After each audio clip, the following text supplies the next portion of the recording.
ಆಕಾಶವಾಣಿ ವಾರ್ತೆಗಳು ಓದುತ್ತಿರುವವರು ಪೂಜಾ ಪ್ರಸಾದ್. ಮುಖ್ಯಾಂಶಗಳು: ವಿಕಸಿತ ಭಾರತ್ ಜಿ ರಾಮ್ಜಿ ಮಸೂದೆ 2025ಕ್ಕೆ ರಾಷ್ಟ್ರಪತಿ ದ್ರೌಪದಿ ಮುರ್ಮು ಅನುಮೋದನೆ. ಅರಾವಳಿ ಶ್ರೇಣಿಯ ರಕ್ಷಣಾ ಮಾನದಂಡಗಳಲ್ಲಿ ಸಡಿಲಿಕೆ ಇಲ್ಲ, ಸಚಿವ ಭೂಪೇಂದರ್ ಯಾದವ್ ಸ್ಪಷ್ಟನೆ. ಇಸ್ರೋದಿಂದ ಇದೇ 24ರಂದು ಬ್ಲೂಬರ್ಡ್ ಬ್ಲಾಕ್ 2 ಸಂವಹನ ಉಪಗ್ರಹ ಉಡಾವಣೆ. ಮಹಿಳಾ ಟಿ20 ಕ್ರಿಕೆಟ್ ಸರಣಿಯ ಮೊದಲ ಪಂದ್ಯದಲ್ಲಿಂದು ಶ್ರೀಲಂಕಾ ವಿರುದ್ಧ ಟಾಸ್ ಗೆದ್ದ ಭಾರತ ಫೀಲ್ಡಿಂಗ್ ಆಯ್ಕೆ. ವಾರ್ತೆಗಳ ವಿವರ. ವಿಕಸಿತ ಭಾರತ್ ಜಿ ರಾಮ್ಜಿ ಮಸೂದೆ 2025ಕ್ಕೆ ರಾಷ್ಟ್ರಪತಿ ದ್ರೌಪದಿ ಮುರ್ಮು ಅನುಮೋದನೆ ನೀಡಿದ್ದಾರೆ. ಈಗಾಗಲೇ ಸಂಸತ್ತು ಈ ಕಾಯ್ದೆಯನ್ನು ಚಳಿಗಾಲದ ಅಧಿವೇಶನದಲ್ಲಿ ಅಂಗೀಕರಿಸಿತ್ತು. ಈ ಕಾಯ್ದೆಯು ಗ್ರಾಮೀಣ ಕುಟುಂಬಗಳಿಗೆ ಪ್ರತಿ ಹಣಕಾಸು ವರ್ಷಕ್ಕೆ ಶಾಸನಬದ್ಧ ವೇತನ ಉದ್ಯೋಗ ಖಾತರಿಯನ್ನು 125 ದಿನಗಳಿಗೆ ಹೆಚ್ಚಿಸಿದೆ. ಗ್ರಾಮೀಣಾಭಿವೃದ್ಧಿ ಸಚಿವಾಲಯವು ಗ್ರಾಮೀಣ ಉದ್ಯೋಗ ನೀತಿಯ ರೂಪಾಂತರದಲ್ಲಿ ಇದು ಮಹತ್ವದ ಮೈಲಿಗಲ್ಲನ್ನು ಗುರುತಿಸುತ್ತದೆ. ಈ ಕಾಯ್ದೆಯು ಸಬಲೀಕರಣ, ಸಮಗ್ರ ಬೆಳವಣಿಗೆ, ಅಭಿವೃದ್ಧಿ ಉಪಕ್ರಮಗಳ ಒಮ್ಮುಖ ಮತ್ತು ಸ್ಯಾಚುರೇಷನ್ ಆಧಾರಿತ ವಿತರಣೆಯನ್ನು ಮುನ್ನಡೆಸಲು ಪ್ರಯತ್ನಿಸುತ್ತದೆ ಎಂದು ಅವರು ತಿಳಿಸಿದ್ದಾರೆ. ಅರಾವಳಿ ಶ್ರೇಣಿಯ ರಕ್ಷಣಾ ಮಾನದಂಡಗಳನ್ನು ದುರ್ಬಲಗೊಳಿಸುವ ಹೇಳಿಕೆಗಳನ್ನು ಕೇಂದ್ರ ಪರಿಸರ, ಅರಣ್ಯ ಮತ್ತು ಹವಾಮಾನ ಬದಲಾವಣೆ ಸಚಿವ ಭೂಪೇಂದರ್ ಯಾದವ್ ಅಲ್ಲಗಳೆದಿದ್ದಾರೆ. ದೀರ್ಘಕಾಲದಿಂದ ಬಾಕಿ ಇರುವ ಮತ್ತು ಸೂಕ್ಷ್ಮ ಪರಿಸರ ಸಮಸ್ಯೆಯ ಕುರಿತು ಗೊಂದಲವನ್ನು ಹರಡುವ ಉದ್ದೇಶಪೂರ್ವಕ ಪ್ರಯತ್ನ ಇದು. ಈ ನಿಟ್ಟಿನಲ್ಲಿ ಯಾವುದೇ ಸಡಿಲಿಕೆ ನೀಡಲಾಗಿಲ್ಲ ಎಂದು ಅವರು ಹೇಳಿದರು. ಕೋಲ್ಕತಾದಲ್ಲಿ ಸುದ್ದಿಗಾರರೊಂದಿಗೆ ಮಾತನಾಡಿದ ಅವರು, ವಿಶ್ವದ ಅತ್ಯಂತ ಹಳೆಯ ಪರ್ವತ ಪ್ರದೇಶಗಳಲ್ಲಿ ಒಂದಾದ ಅರಾವಳಿ ಶ್ರೇಣಿಯು ದೆಹಲಿ, ರಾಜಸ್ಥಾನ, ಹರಿಯಾಣ ಮತ್ತು ಗುಜರಾತ್ ಎಂಬ 4 ರಾಜ್ಯಗಳನ್ನು ವ್ಯಾಪಿಸಿದೆ. ಅರಾವಳಿ ಶ್ರೇಣಿಗೆ ಸಂಬಂಧಿಸಿದ ವಿಷಯವು 1985ರಿಂದ ನ್ಯಾಯಾಂಗ ಪರಿಶೀಲನೆಯಲ್ಲಿದೆ. ಆರಂಭದಿಂದಲೂ ವಿಶೇಷವಾಗಿ ಗಣಿಗಾರಿಕೆ ಚಟುವಟಿಕೆಗಳ ಮೇಲೆ ಕಟ್ಟುನಿಟ್ಟಿನ ನಿಯಂತ್ರಣದ ಮೇಲೆ ಒತ್ತು ನೀಡಲಾಗಿದೆ ಎಂದು ಅವರು ಹೇಳಿದರು. ನಿಯಂತ್ರಕ ಲೋಪದೋಷಗಳನ್ನು ತಡೆಗಟ್ಟಲು ಸುಪ್ರೀಂ ಕೋರ್ಟ್ ಎಲ್ಲಾ 4 ರಾಜ್ಯಗಳಿಗೆ ಅರಾವಳಿ ಶ್ರೇಣಿಯ ಏಕರೂಪ ಮಾನದಂಡಗಳನ್ನು ಅಳವಡಿಸಿಕೊಳ್ಳಲು ನಿರ್ದೇಶಿಸಿದೆ. ಈ ಮಾನದಂಡಗಳು 1968ರ ರಿಚರ್ಡ್ ಮರ್ಫಿ ಅವರ ಭೂವೈಜ್ಞಾನಿಕ ಅಧ್ಯಯನವನ್ನು ಆಧರಿಸಿದೆ ಮತ್ತು 100 ಮೀಟರ್ ರಕ್ಷಣಾ ಬಫರ್ ಅನ್ನು ಒಳಗೊಂಡಿದೆ ಎಂದು ಅವರು ಹೇಳಿದರು. ಕೆಲವು ಯೂಟ್ಯೂಬ್ ಚಾನೆಲ್ಗಳು ಮತ್ತು ಕೆಲವು ವ್ಯಕ್ತಿಗಳು 100 ಮೀಟರ್ ನಿಯಮವು ಪರ್ವತದ ಮೇಲ್ಭಾಗಕ್ಕೆ ಮಾತ್ರ ಅನ್ವಯಿಸುತ್ತದೆ ಎಂದು ಹೇಳುವ ಮೂಲಕ ಜನರನ್ನು ದಾರಿ ತಪ್ಪಿಸುತ್ತಿದ್ದಾರೆ. ಇದು ಸಂಪೂರ್ಣವಾಗಿ ಸುಳ್ಳು ಎಂದು ಯಾದವ್ ಹೇಳಿದ್ದಾರೆ. ನಿಬಂಧನೆಯನ್ನು ಸ್ಪಷ್ಟಪಡಿಸುತ್ತಾ, ಪರ್ವತದ ತಳರಚನೆಯಿಂದ ರಕ್ಷಣೆ ವಿಸ್ತರಿಸುತ್ತದೆ. ನೆಲವು 20 ಮೀಟರ್ ಆಳಕ್ಕೆ ಹೋದರೂ ಸಹ 100 ಮೀಟರ್ ರಕ್ಷಣೆಯು ಆ ಹಂತದಿಂದ ಅನ್ವಯಿಸುತ್ತದೆ. ದೆಹಲಿಯ ಅರಾವಳಿ ಬೆಟ್ಟಗಳಲ್ಲಿ ಗಣಿಗಾರಿಕೆಯನ್ನು ಸಂಪೂರ್ಣವಾಗಿ ನಿಷೇಧಿಸಲಾಗಿದೆ ಮತ್ತು ಈ ವಿಷಯವು ಸುಪ್ರೀಂ ಕೋರ್ಟ್ನ ಪರಿಗಣನೆಯಲ್ಲಿದೆ ಎಂದು ಯಾದವ್ ಒತ್ತಿ ಹೇಳಿದರು. अरावली भारत के 4 राज्यों में दिल्ली, राजस्थान, हरियाणा और गुजरात, टोटल अरावली 39 डिस्ट्रिक्ट्स में अरावली की पिटीशन 1985 से चल रही है। इस पिटीशन में चलने के बाद अरावली में माइनिंग के स्ट्रिक्ट नियम होने चाहिए, इसके हम भी पूरी तरीके से समर्थन करते हैं। सुप्रीम कोर्ट ने चारों राज्यों को कहा कि अरावली की सेम डेफिनेशन होनी चाहिए। सेम डेफिनेशन में 100 मीटर को, जो कि 1968 का जो जियोलॉजी का स्टडी है रिचर्ड मॉर्फी, उसके कारण ಭಾರತೀಯ ಬಾಹ್ಯಾಕಾಶ ಸಂಶೋಧನಾ ಸಂಸ್ಥೆ ಇಸ್ರೋ ಇದೇ 24ರಂದು ಬ್ಲೂಬರ್ಡ್ ಬ್ಲಾಕ್ 2 ಎಂಬ ಸಂವಹನ ಉಪಗ್ರಹವನ್ನು ಉಡಾವಣೆ ಮಾಡಲಿದೆ. ಅಮೆರಿಕದ ಎಎಸ್ಟಿ ಸ್ಪೇಸ್ ಮೊಬೈಲ್ ಸಂಸ್ಥೆಗೆ ಸೇರಿದ ಈ ಉಪಗ್ರಹವು LVM-3M6 ಮೂಲಕ ಕಡಿಮೆ ಭೂಮಿಯ ಕಕ್ಷೆ ತಲುಪುವ ಅತಿ ದೊಡ್ಡ ವಾಣಿಜ್ಯ ಸಂವಹನ ಉಪಗ್ರಹವಾಗಿರಲಿದೆ. ಇದು ಮುಂದಿನ ತಲೆಮಾರಿನ ಬ್ಲೂಬರ್ಡ್ ಬ್ಲಾಕ್ 2 ಸಂವಹನ ಉಪಗ್ರಹಗಳ ಭಾಗವಾಗಿದ್ದು, ಸಾಮಾನ್ಯ ಮೊಬೈಲ್ ಸ್ಮಾರ್ಟ್ಫೋನ್ಗಳಿಗೆ ನೇರವಾಗಿ ಬಾಹ್ಯಾಕಾಶ ಆಧಾರಿತ ಸೆಲ್ಯುಲಾರ್ ಬ್ರಾಡ್ಬ್ಯಾಂಡ್ ಸಂಪರ್ಕವನ್ನು ಒದಗಿಸುವಂತೆ ವಿನ್ಯಾಸಗೊಳಿಸಲಾಗಿದೆ. ವಿಕಸಿತ ಭಾರತ್ ಜಿ ರಾಮ್ಜಿ ಮಸೂದೆಯು ಮಹಾತ್ಮ ಗಾಂಧಿ ರಾಷ್ಟ್ರೀಯ ಗ್ರಾಮೀಣ ಉದ್ಯೋಗ ಖಾತರಿ ಯೋಜನೆಯ ಮುಂದಿನ ಹಂತವಾಗಿದ್ದು, ಅಭಿವೃದ್ಧಿ ಹಾಗೂ ಬಡವರ ಪರವಾಗಿ ಕಾರ್ಯನಿರ್ವಹಿಸಲಿದೆ ಎಂದು ಕೇಂದ್ರ ಸಚಿವ ಶಿವರಾಜ್ ಸಿಂಗ್ ಚೌಹಾಣ್ ಹೇಳಿದ್ದಾರೆ.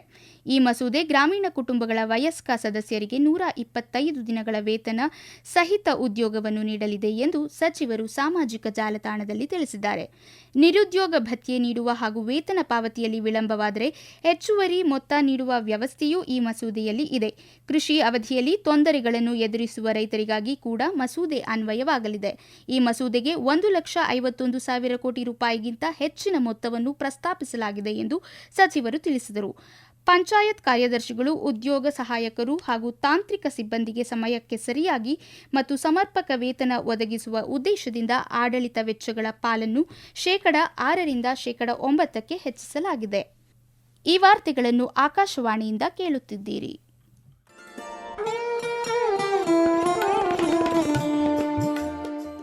ಆಕಾಶವಾಣಿ ಸುದ್ದಿ ವಿಭಾಗದಿಂದ ಪ್ರದೇಶ ಸಮಾಚಾರವನ್ನು ಪ್ರತಿದಿನ ಬೆಳಿಗ್ಗೆ 7:05, ಮಧ್ಯಾಹ್ನ 12 ಮತ್ತು 2:30 ಹಾಗೂ ಸಂಜೆ 6:40ಕ್ಕೆ. ರಾಷ್ಟ್ರೀಯ ವಾರ್ತೆಗಳನ್ನು ಬೆಳಿಗ್ಗೆ 7:35, ಮಧ್ಯಾಹ್ನ 1:10 ಹಾಗೂ ಸಂಜೆ 7:35ಕ್ಕೆ ಪ್ರಸಾರ ಮಾಡಲಾಗುತ್ತದೆ. ಈ ಎಲ್ಲಾ ವಾರ್ತೆಗಳನ್ನು ನಮ್ಮ ಯೂಟ್ಯೂಬ್ ಖಾತೆ ಆಕಾಶವಾಣಿ ನ್ಯೂಸ್ ಕನ್ನಡ, ಫೇಸ್ಬುಕ್ ಖಾತೆ ಆಕಾಶವಾಣಿ ವಾರ್ತೆ ಕನ್ನಡ ಇದರಲ್ಲಿ ಆಲಿಸಬಹುದು.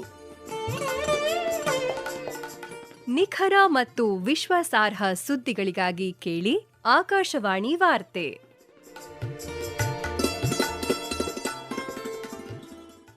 ಮಹಿಳಾ ಕ್ರಿಕೆಟ್ನಲ್ಲಿ ಭಾರತ ತಂಡ ಇಂದು ವಿಶಾಖಪಟ್ಟಣದ doctor YS Rajasekhara Reddy ACA VDCA ಕ್ರೀಡಾಂಗಣದಲ್ಲಿ ನಡೆಯುತ್ತಿರುವ 5 ಪಂದ್ಯಗಳ ಸರಣಿಯ ಮೊದಲ ಟಿ20 ಅಂತಾರಾಷ್ಟ್ರೀಯ ಪಂದ್ಯದಲ್ಲಿ ಶ್ರೀಲಂಕಾ ವಿರುದ್ಧ ಮೊದಲು ಟಾಸ್ ಗೆದ್ದ Bharat fielding ಆಯ್ದುಕೊಂಡಿದೆ.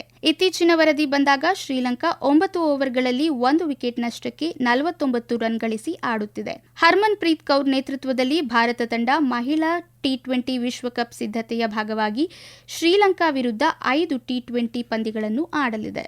Sunday on cycle ಕಾರ್ಯಕ್ರಮವು ಇಂದು ಜನರಲ್ಲಿ ಆಸಕ್ತಿ ಹಾಗೂ ಸಂಸ್ಕೃತಿಯ ಭಾಗವಾಗಿದೆ ಎಂದು ಕೇಂದ್ರ ಯುವ ವ್ಯವಹಾರಗಳು ಮತ್ತು ಕ್ರೀಡಾ ಸಚಿವ ಡಾಕ್ಟರ್ ಮನ್ಸುಖ್ ಮಾಂಡವಿಯಾ ಹೇಳಿದ್ದಾರೆ. ಪುದುಚೇರಿಯಲ್ಲಿ ಇಂದು ನಡೆದ ಮೊದಲ ವಾರ್ಷಿಕೋತ್ಸವದ ಸಂದರ್ಭದಲ್ಲಿ ಆಯೋಜಿಸಲಾದ ಸಭೆಯನ್ನು ಉದ್ದೇಶಿಸಿ ಮಾತನಾಡಿದ ಅವರು, ಪ್ರಧಾನಮಂತ್ರಿ ನರೇಂದ್ರ ಮೋದಿ ಅವರ ನೇತೃತ್ವದಲ್ಲಿ ದೈಹಿಕ ಕ್ಷಮತೆ ಹೆಚ್ಚಿಸಲು ಹಾಗೂ ಸ್ಥೂಲಕಾಯತೆಯ ವಿರುದ್ಧ ಹೋರಾಡಲು ಈ ಕಾರ್ಯಕ್ರಮವನ್ನು ಆರಂಭಿಸಲಾಗಿದ್ದು, ಮಾಲಿನ್ಯವನ್ನು ಕಡಿಮೆ ಮಾಡುವ ಪರಿಹಾರವಾಗಿ ಸೈಕ್ಲಿಂಗ್ ಅನ್ನು ಅಳವಡಿಸಿಕೊಳ್ಳಲು ಜನರನ್ನು ಉತ್ತೇಜಿಸುತ್ತದೆ ಎಂದರು.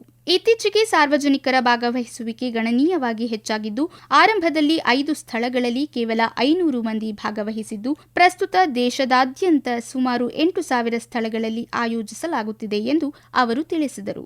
ಇದೇ ವೇಳೆ ದೈನಂದಿನ ಸೈಕ್ಲಿಂಗ್ ಅನ್ನು ಅಳವಡಿಸಿಕೊಂಡು ಆರೋಗ್ಯವಾಗಿರಲು ಸಚಿವರು ಜನರಿಗೆ ಮನವಿ ಮಾಡಿದರು. ವಿದ್ಯುತ್ ಚಲನಶೀಲತೆ ಉದ್ಯೋಗ ಮತ್ತು ಜೀವನೋಪಾಯದ ಪ್ರಬಲ ಎಂಜಿನ್ ಆಗಿ ಹೊರಹೊಮ್ಮುತ್ತಿದೆ ಎಂದು ಕೇಂದ್ರ ವಿಜ್ಞಾನ ಮತ್ತು ತಂತ್ರಜ್ಞಾನ ಸಚಿವ ಡಾಕ್ಟರ್ ಜಿತೇಂದ್ರ ಸಿಂಗ್ ಹೇಳಿದ್ದಾರೆ. ನವದೆಹಲಿಯಲ್ಲಿಂದು ನಡೆದ ಎಲೆಕ್ಟ್ರಿಕ್ ವಾಹನ ಎಕ್ಸ್ಪೋಗೆ ಭೇಟಿ ನೀಡಿ ಬಳಿಕ ಸುದ್ದಿಗಾರರೊಂದಿಗೆ ಮಾತನಾಡಿದ ಅವರು, ಸರ್ಕಾರದ ಬೆಂಬಲಿತ ಪರಿಸರ ವ್ಯವಸ್ಥೆಯು ಕಡಿಮೆ ಹೂಡಿಕೆಯೊಂದಿಗೆ ಯುವ ಉದ್ಯಮಿಗಳಿಗೆ ಇವಿ ಸಂಬಂಧಿತ ಉದ್ದಿಮೆಗಳು ಆರಂಭಿಸಲು ಹಾಗೂ ಅವುಗಳನ್ನು ಹೆಚ್ಚಿನ ವಹಿವಾಟು ಹೊಂದಿದ ಉದ್ಯಮಗಳಾಗಿ ವಿಸ್ತರಿಸಲು ಅವಕಾಶ ನೀಡಿದೆ ಎಂದು ತಿಳಿಸಿದರು. ಮಾಜಿ ಅಗ್ನಿವೀರರಿಗೆ ಬಿಎಸ್ಎಫ್ ನೇಮಕಾತಿ ಮೀಸಲಾತಿಯನ್ನು ಕೇಂದ್ರ ಗೃಹ ಸಚಿವಾಲಯವು 10% 50% ಹೆಚ್ಚಿಸಿದೆ. ಗೆಜೆಟ್ ಅಧಿಸೂಚನೆಯ ಪ್ರಕಾರ ಮಾಜಿ ಅಗ್ನಿವೀರರ ಮೊದಲ ಬ್ಯಾಚ್ 5 ವರ್ಷಗಳವರೆಗೆ ಗರಿಷ್ಠ ವಯೋಮಿತಿ ಸಡಿಲಿಕೆಯನ್ನು ಪಡೆಯುತ್ತದೆ. ಉಳಿದ ಮಾಜಿ ಅಗ್ನಿವೀರರಿಗೆ 3 ವರ್ಷಗಳ ಸಡಿಲಿಕೆ ಸಿಗುತ್ತದೆ. ಮಾಜಿ ಅಗ್ನಿವೀರರಿಗೆ ದೈಹಿಕ ಗುಣಮಟ್ಟ ಪರೀಕ್ಷೆ ಮತ್ತು ದೈಹಿಕ ದಕ್ಷತೆ ಪರೀಕ್ಷೆಯಿಂದ ವಿನಾಯಿತಿ ನೀಡಲಾಗುವುದು ಎಂದು ಅಧಿಸೂಚನೆಯಲ್ಲಿ ತಿಳಿಸಲಾಗಿದೆ. ರೈಲ್ವೆ ಇಲಾಖೆಯು ದರ ಪರಿಷ್ಕರಣೆಗೆ ನಿರ್ಧರಿಸಿದ್ದು, ಇದೇ 26ರಿಂದ ನೂತನ ದರ ಜಾರಿಯಾಗಲಿದೆ. ಪರಿಷ್ಕೃತ ರಚನೆಯಡಿಯಲ್ಲಿ ಸಾಮಾನ್ಯ ವರ್ಗದಲ್ಲಿ 215 ಕಿಲೋಮೀಟರ್ಗಳವರೆಗಿನ ಪ್ರಯಾಣಕ್ಕೆ ಯಾವುದೇ ದರ ಹೆಚ್ಚಳವಿರುವುದಿಲ್ಲ. ಸಾಮಾನ್ಯ ವರ್ಗದಲ್ಲಿ ಪ್ರತಿ ಕಿಲೋಮೀಟರ್ಗೆ 1 ಪೈಸೆ ಹೆಚ್ಚಾಗಲಿದ್ದು, ಮೇಲ್ ಮತ್ತು ಎಕ್ಸ್ಪ್ರೆಸ್ ರೈಲುಗಳಲ್ಲಿ ಹವಾನಿಯಂತ್ರಿತವಲ್ಲದ ವರ್ಗಕ್ಕೆ ಪ್ರತಿ ಕಿಲೋಮೀಟರ್ಗೆ 2 ಪೈಸೆ ಹೆಚ್ಚಾಗಲಿವೆ. ಹವಾನಿಯಂತ್ರಿತ ವರ್ಗದಲ್ಲಿ ಪ್ರತಿ ಕಿಲೋಮೀಟರ್ಗೆ 2 ಪೈಸೆ ದರವನ್ನು ಹೆಚ್ಚಿಸಿವೆ. ದುಬೈನ ಐಸಿಸಿ ಅಕಾಡೆಮಿ ಮೈದಾನದಲ್ಲಿ ಇಂದು ನಡೆಯುತ್ತಿರುವ 2025ರ ಎಸಿಸಿ 19 ವರ್ಷದೊಳಗಿನ ಪುರುಷರ ಏಷ್ಯಾ ಕಪ್ನ ಏಕದಿನ ಕ್ರಿಕೆಟ್ನ ಫೈನಲ್ ಪಂದ್ಯದಲ್ಲಿ ಪಾಕಿಸ್ತಾನ ಭಾರತ ವಿರುದ್ಧ 191 ರನ್ಗಳ ಜಯ ಸಾಧಿಸಿದೆ. ಮೊದಲು ಬ್ಯಾಟಿಂಗ್ ಮಾಡಿದ ಪಾಕಿಸ್ತಾನ ಭಾರತಕ್ಕೆ ಗೆಲ್ಲಲು 348 ರನ್ಗಳ ಗುರಿ ನೀಡಿತ್ತು. ಭಾರತ ತನ್ನೆಲ್ಲಾ ವಿಕೆಟ್ ಕಳೆದುಕೊಂಡು 26.2 ಓವರ್ಗಳಲ್ಲಿ 156 ರನ್ ಗಳಿಸಲಷ್ಟೇ ಶಕ್ತವಾಯಿತು. ಕೊನೆಯಲ್ಲಿ ಮತ್ತೊಮ್ಮೆ ಮುಖ್ಯಾಂಶಗಳು. ವಿಕಸಿತ ಭಾರತ್ ಜಿ ರಾಮ್ಜಿ ಮಸೂದೆ 2025ಕ್ಕೆ ರಾಷ್ಟ್ರಪತಿ ದ್ರೌಪದಿ ಮುರ್ಮು ಅನುಮೋದನೆ. ಅರಾವಳಿ ಶ್ರೇಣಿ ರಕ್ಷಣಾ ಮಾನದಂಡಗಳಲ್ಲಿ ಸಡಿಲಿಕೆ ಇಲ್ಲ, ಸಚಿವ ಭೂಪೇಂದರ್ ಯಾದವ್ ಸ್ಪಷ್ಟನೆ. ಇಸ್ರೋದಿಂದ ಇದೇ 24ರಂದು ಬ್ಲೂಬರ್ಡ್ ಬ್ಲಾಕ್ 2 ಸಂವಹನ ಉಪಗ್ರಹ ಉಡಾವಣೆ. ಮಹಿಳಾ ಟಿ20 ಕ್ರಿಕೆಟ್ ಸರಣಿಯ ಮೊದಲ ಪಂದ್ಯದಲ್ಲಿಂದು ಶ್ರೀಲಂಕಾ ವಿರುದ್ಧ ಟಾಸ್ ಗೆದ್ದ ಭಾರತ ಫೀಲ್ಡಿಂಗ್ ಆಯ್ಕೆ.